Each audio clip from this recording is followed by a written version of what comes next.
करने वाले के भाव और कराने वाले। मान लो हम कर रहे हैं, हमारे परिणाम दूर से तो टेंशन में हो, संकलित तो खूब मेवा मिष्ठान खिलाए, खूब पकवान बना बना के चौका वाले खिलाएं, आनंद नहीं आएगा, स्वाद नहीं आएगा।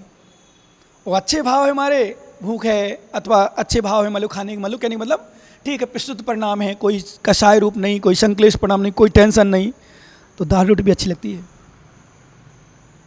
परिणाम भी शुद्ध है। और कराने वाले के भाव अच्छे हैं तो भी दाल रोटी खिलाता, प्रेम से खिलाता है, भैया जी महाराज जी एक गिलास ले लो, भाई साहब आधी रोटी ले लो, एक रोटी ले लो, भाई साहब थोड़ी दाल ले लो, थोड़ी सी, फिर देखो आप आनंद आता है। ऐसे कर्मों की निर्जरा, अब थोड़ा कथनचित लेना विषय में, ऐसे कर्मों की निर्जरा कथनचित व्रत नियम संयम के माध्यम से नहीं होती जाता। वो विशुद्धि अपन जब हम लोग द्रव्यलिंगी साधु के विषय में पढ़ते हैं, मिथ्या दृष्टि के विषय में, जो मिथ्या दृष्टि द्रव्यलिंगी साधु अभव्य नौवें गिर में जाता है तो कैसे जाते हैं वो, अंदर विशुद्धि पूरी रहती है उनकी, 1% भी अशुद्ध परिणाम नहीं होते। शुक्ल लेस्या बनती है।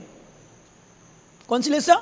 शुक्ल लेस्या। शुक्ल लेस्या के माध्यम से फिर व्रत नियम संयम पालन चल ही रहा है, नृत्यचार निर्दोष पालन कर रहे हैं, वो विशुद्धि। और ध्यान रखना, नृत्यचार संयम का पालन हो और विशुद्धि ना हो तो कर्मों की निर्जरा उतनी नहीं होती, होती सामान्य रूप से। जैसे मान लो उपवास करते हो आप, उपवास करो, उपवास में कर्मों की निर्जरा होती है, पर जितनी अधिक निर्जरा विशुद्धि के साथ उपवास में होती है वैसी निर्जरा उसमें नहीं होती। तो फिर हम उपवास करते ही हैं, हम उपवास कर ही रहे हैं तो विशुद्धि और लाओ। जिसे हम दान वालों को बोलते हैं, दान देते हैं, जो चौका लगाते हैं, भाई चौका तो लगा ही रहे हो आप, चौका लगाते के साथ साथ आप विशुद्धि रखो। ये नहीं सोचो ठीक है अब तो लगाना ही पड़ोगो, अब तो लगाना ही है, अब तो पूर्ति करना ही पड़ोगो, अब तो 4 महीने निकालना ही पड़ोगो, आदि आदि।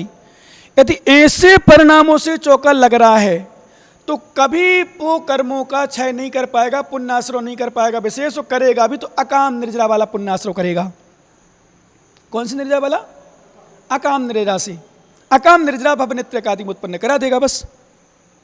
फिर तहते चहतावर तय जाने, वहां से जाकर फिर स्थावर धारण कर लो, क्योंकि वैमानिक देव भी स्थावर जाति का जीव बन सकता है। परिणामों की स्थिति है। 11वें गुणस्थान में चढ़ा हुआ जीव मुनि योगी, 11वां गुणस्थान, 11वां स्थान मतलब वैसे मानेपन कि एक गुणस्थान बचा 13वें पहुंचने के लिए, 12वां मतलब।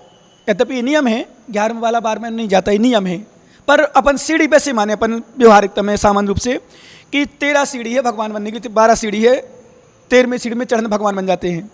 तो 12वीं सीढ़ी के लिए पहली 11वीं पहुंच गए, अब एक सीढ़ी बची मात्र, वैसे अपन माने गिनती की दृष्टि से। वैसे तो नियम है, हमने पहले बता दिया, उपसम श्रेणी वाला नियम से 11वें में जाके नीचे आता है, परंतु नीचे आके समल भी जाते हैं तो छपक श्रेणी में आड़ होकर के केवल ज्ञान प्राप्त कर लेते हैं। तो केवल ज्ञान प्राप्ति के लिए मात्र एक सीढ़ी बचती है, 12वीं सीढ़ी में 13वीं सीढ़ी, और 11वीं सीढ़ी पहुंच गया। अब देखो होनहार, देखो परिणामों की, अब परिणाम भी वहां शुद्ध नहीं कहेंगे हम, कर्मों की स्थिति देखो, होनहार देखो। 11वें गुणस्थान में चढ़ा योगी पहले गुणस्थान तक में आ जाता है। क्या? 11वें में चढ़ा हुआ योगी पहले में आ जाता है। फिर कभी कभी लोगों को देखकर हम ज़्यादा आश्चर्य नहीं करते कि कर्मों की स्थिति इतनी खराब है, कुछ नहीं कह सकते। मैं हमेशा इसलिए समझाता हूँ सबको, परिणामों को संभाल के रखो, क्योंकि देखो ये धन दौलत मकान दुकान परिवार रिश्तेदार शरीर खाना पीना भोग, इस संसार का सुख है और शरीर का सुख है, स्वास्थ्य स्वार्थपना, ये तो अनेकों पर्यायों में अनंतों बार हमने किया है, अनेकों पर्याय में। वो ये पर्याय जहाँ समझने की बुद्धि, जानने की बुद्धि, कुछ करने की बुद्धि, शक्ति, गुरु उपदेश करने वाले, भगवान दर्शन के लिए, जिनवाणी सुनने के लिए सब कुछ मिला। जैसे मान लो ऐसे लोगों को देखकर कभी कभी अरविंद जैसे ज्ञानी को देख के कभी कभी चिंतन करते, चिंतन मतलब कि देखो दिन भर मौका मिला है फ्री में, आराम से चाहे तो जाप करे, माला फेरे, स्वाध्याय करे, पर क्या होता है? पबजी। अरे पबजी मतलब विषय मत इसका नहीं है, क्योंकि हमें इससे क्या ईर्ष्या क्या दोष, हमें इसकी बुराई से मतलब नहीं, पर मैं देखता हूँ वो लोगों को, बहुत सारे त्यागी वृत्तियों को, और शायद जिनके पास मोबाइल लेते हो ऐसे साधुओं को भी खाली थोड़ी बैठते होंगे जब मोबाइल होता होगा, कहीं ना कहीं आज बात करना या कहीं ना कहीं कोई गेम खेलना, या कोई विषय देखना, कोई नेट चलाना, कोई से डाउनलोड करना, भले वो कैसे विषय में देखते अपन नहीं कह सकते हैं, पर कहीं ना कहीं देखो जब मोबाइल हाथ में होता है और कमरा अकेला होता है और कमरे में अकेले बंद हो और मोबाइल हमारे हाथ में हो, तो शायद जब अपन कुछ देखते हैं कोई चीज़ अच्छी भी दिखती तो कभी कभी बुरी भी दिखती है, और जब बुरी दिखने में अच्छी लगने लगती है तो बुरी देखने में मन लग जाता है। एक त्यागी को मैंने अपनी आँखों से, मैंने उसको उठा के मोबाइल फेंक दिया था, तभी अपनी आँखों से बुरे सीन देखते हुए देखा है। मैंने तुरंत भगाया, मैंने भागे आज तुरंत, मैंने आज शाम भी नहीं होगी तेरी यहां। बुरे सीन मतलब गलत सीन, बिल्कुल गलत, मैंने अपनी आंखों से, क्योंकि वो मस्त था देखने में, मैं आ रहा था, मैं खड़ा हो गया, देखा, मैंने देखा जिस दृश्य मेरा तो वो रोंगटे खड़े हो गए, सच बता रहा हूँ, रोंगटे खड़े हो गए। मैं अब ना नाम बताऊंगा, ना समय बताऊंगा, ना स्थान बताऊंगा कहीं का, मेरे रोंगटे खड़े हो गए। मैंने उसको मोबाइल लिया, फेंक दिया, भाग यहां से। ब्रह्मचारी बना किसके लिए बना है? त्यागी बना इसके लिए बना। तेरे मम्मी पापा क्या सोच रहे होंगे, तेरे घर के लोग क्या सोच रहे हैं, तेरे परिवार के लिए क्या सोच रहे होंगे, क्या कर रहा है? सच बता रहा हूं, मुझे लगा कि वास्तव में क्या है संसार, बताओ क्यों त्याग किया हमने, क्यों त्याग लिया, किसके लिए लिया? बस कभी कभी लगता है पर्याय हमने क्यों प्राप्त की, किसके लिए?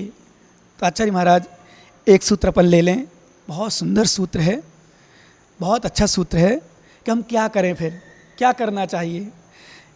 अविद्या विदुरम ज्योति परम ज्ञान मयम महतो तत्पृष्टव्यम तदेष्टव्यम तद्दृष्टव्यम मुमुक्षुभि। क्या करें फिर?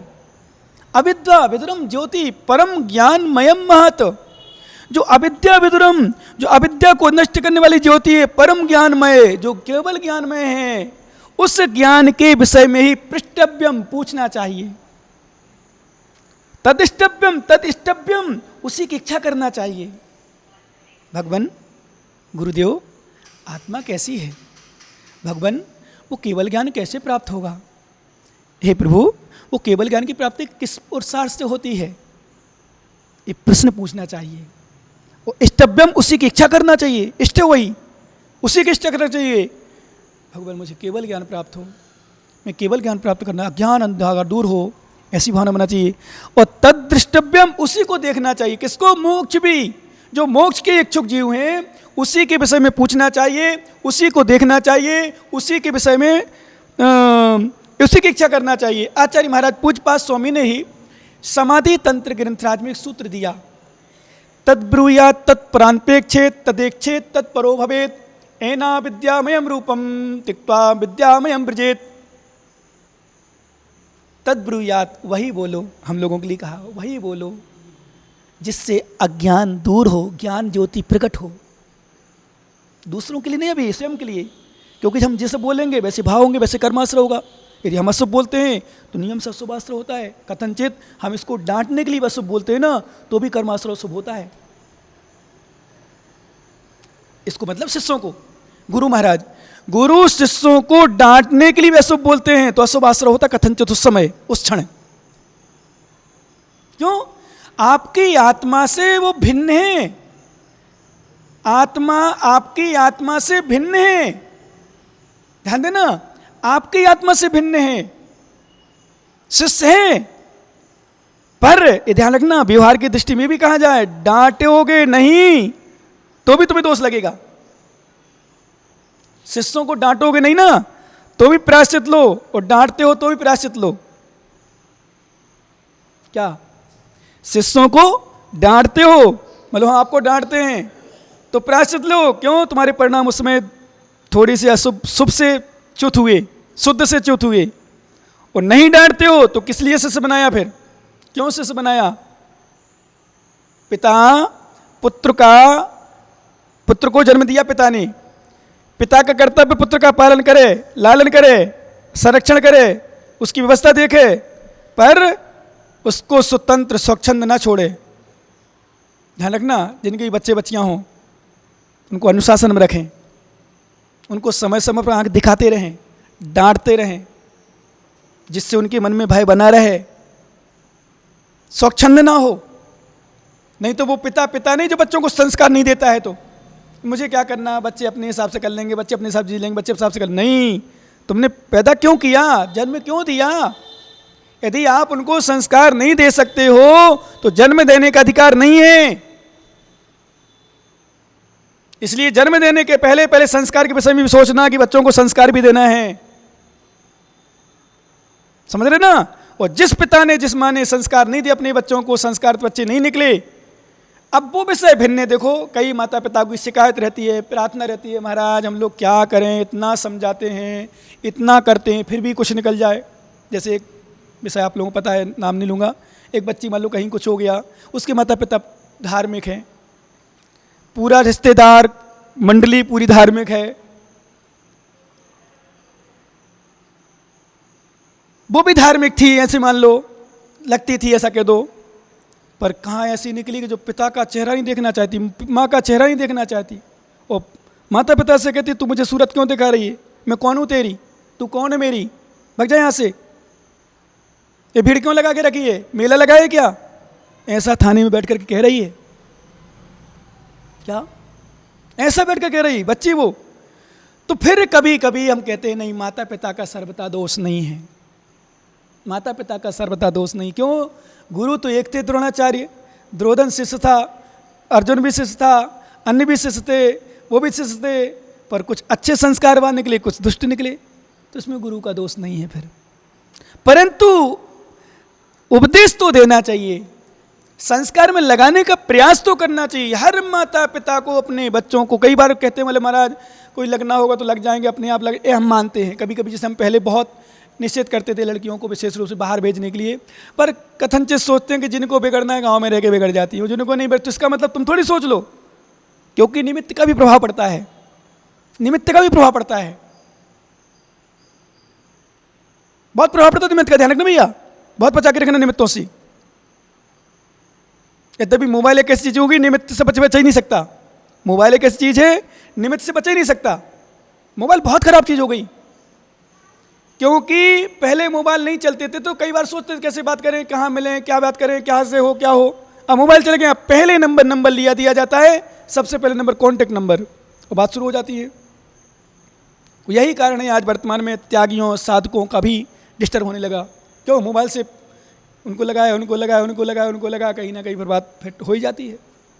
इसलिए निमित्तों से बचकर रहना चाहिए ज्ञानियों को, अशुभ निमित्तों से, शिव निमित्तों में रहना चाहिए। ये ब्रह्मचारी मान लो ये गुरु चरणों में रह रहा है, महाराज के पास रहता है तो बचा रहता है, भावना बनी रहती है। और विश्वास मानो निमित्त से हट जाए, यदि यहाँ से भग जाए, कहीं घर चला जाए, परिवार में चले, तो फिर वो निमित्त बनाएंगे, फिर घर वाले कहेंगे ऐसा कर ले, ऐसा कर ले, ऐसा कर ले, फिर निमित्त। और जैसा निमित्त मिलता है आज वर्तमान में, क्योंकि अंतरंग की उपादान योग्यता, उपादान क्षमता लोगों की कम है, त्यागी हुई वस्तु ग्रहण कर लेते हैं और ग्रहण करी वस्तु त्याग देते हैं, ऐसे लोग हैं। निमित्त का प्रभाव पड़ता है, क्या निमित्त का प्रभाव। एक पोजीशन है, ये स्थिति आज वर्तमान की, हमें जैसा निमित्त मिल जाए और हम उस निमित्त में बार बार वहीं रहें। हमने आपको एक दिन बताया था, साधकों को लिखा है स्पष्ट, गलत विषय ना देखें, गलत विषय ना सुने, यहां तक कि त्रियंचों की गलत क्रिया ना देखें। एक दिन बताया था हमने स्पष्ट, गौशाला आदि में रोकने के लिए मना किया महाराजों को विशेष रूप से। गौशाला मतलब जहां गाय भैंस आदि साथ में बनते हो, रहते हो, घूमते हो। क्यों? क्योंकि त्रियंच है, पशु है, पशु बैठे हुए एक साथ रात्रि में वहां ना झांकें, वहां ना देखें, क्योंकि वो गलत क्रिया कर सकते हैं, अशुभ क्रिया कर सकते हैं, कोई इंद्रिय विषय भोगों का सेवन कर सकते हैं, तो उनको देखकर तुम्हारे परिणाम दूषित हो सकते हैं, अंतरंग में विकार उत्पन्न हो सकते हैं, ध्यान रखना। त्यागी वृत्तियों को टीवी आदि देखने के लिए मना किया है। जिनको ब्रह्मचर्य की रक्षा करना वो टीवी आदि ना देखे। टीवी देखने का मतलब धार्मिक सीरियल नहीं, पिक्चर आदि। पर आजकल तो हमको लगता है जिनके साधों के पास ब्रह्मचारी के त्यागी लग क्षुल्लक मुनि महाराज पास मोबाइल होगा ना, वो भी देखते होंगे। कहो क्या करें, मोबाइल का मतलब ही क्या है।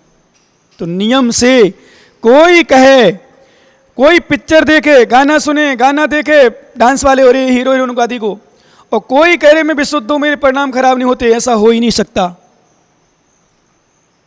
निमित्त का इतना प्रभाव पड़ता है। क्या इतना प्रभाव पड़ता है निमित्त का।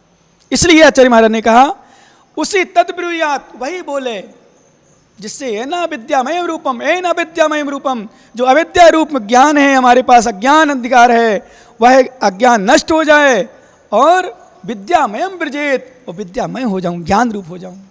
इसी में पूज्यपाद स्वामी इसी इसमें अविद्या विद्रम ज्योति परम ज्ञान मत तत्पृष्टव्यम तदिष्टव्यम तदिष्टमुक्षु तद्ब्रूयन तत्परान प्रेक्षेत। दूसरों से भी वही विषय पूछें, जब भी कोई पूछे तो यही तत्व की बात पूछें, तत्व की चर्चा करें, और तद्ब्रूयन तत्परान प्रेक्षेत तदेक्षेत, उसी की इच्छा करें, तत्परो भवेत, उसी में लीन हो जाएं। आप देखना, मान लो मौका मिल गया यदि आपको 4 महीने का, और 4 महीना दोनों टाइम 3 टाइम स्वाध्याय करो, प्रवचन सुनो, पर देखना आपका मन गारंटी से घर में कम लगेगा। क्या वो विषय अलग है कि राजस्थान की भोग भूमि है इसलिए बैराग कम होता है, ये तो बुंदेलखंड वगैरह तो अधिकांश कैसे साधु बने, आचार्य विद्यासागर, विराग सागर, विश्व सागर, त्याजित महाराज लोग हैं, उसी साइड घूमते अधिकांश। क्यों? किसी ने आचार्य विद्यासागर महाराज से प्रश्न पूछा था एक बार कि महाराज आप बुंदेलखंड छोड़ते क्यों नहीं हो? बोले बताओ तुम्हारी दुकान कहाँ पर है? बोले यहाँ पर। बोले तुम्हारी दुकान चलती है? बोले हाँ। बोले एक काम करो, तुम दुकान चलती है ना, वहाँ से छोड़ के दूसरी जगह कर लो। बोले ऐसे कैसे कर लें महाराज, जहाँ दुकान चलती वहीं तो लगाएंगे। बोले मेरी दुकान यहीं चल रही है। कहाँ? बुंदेलखंड में। सबसे ज़्यादा हीरा कहाँ मिले? चेतन हीरा। मुनि दीक्षा कहाँ हुई? सबसे ज़्यादा शिष्य, सबसे ज़्यादा दीक्षा, सबसे ज़्यादा मुनि कहाँ के हैं? मध्य प्रदेश, उत्तर प्रदेश, मध्य प्रदेश, उत्तर प्रदेश, और विशेष रूप से बुंदेलखंड बीचों बीच। ललितपुर, सागर, भिंड, मान लो भिंड तो एमपी में आता, चलो एमपी तो एमपी, इसलिए हम एमपी ले ले। भिंड, ललितपुर, सागर, छतरपुर, पन्ना, दमोह, लगभग बस जबलपुर, लगभग वही स्थान बस सबसे ज़्यादा सभी संघों में, और विशेष रूप से आचार्य विराग सागर, आचार्य विद्यासागर संघ में तो वहीं के भरे हैं। और हैं अलग अलग क्षेत्र, 2-2, 3-3, 1, 2, 3, 4, 5 ऐसे, पर अधिकांशतः वहीं के हैं। क्यों? वो मिट्टी ऐसी है, क्षेत्र का प्रभाव भी पड़ता है। परंतु आप दीक्षा नहीं ले पाओ, पर दीक्षा के भाव भी बन जाएं तो समझ लो सुनना तुम्हारा सार्थक हो गया। होगा नियम से, देखना आपको घर से विरक्ति होगी।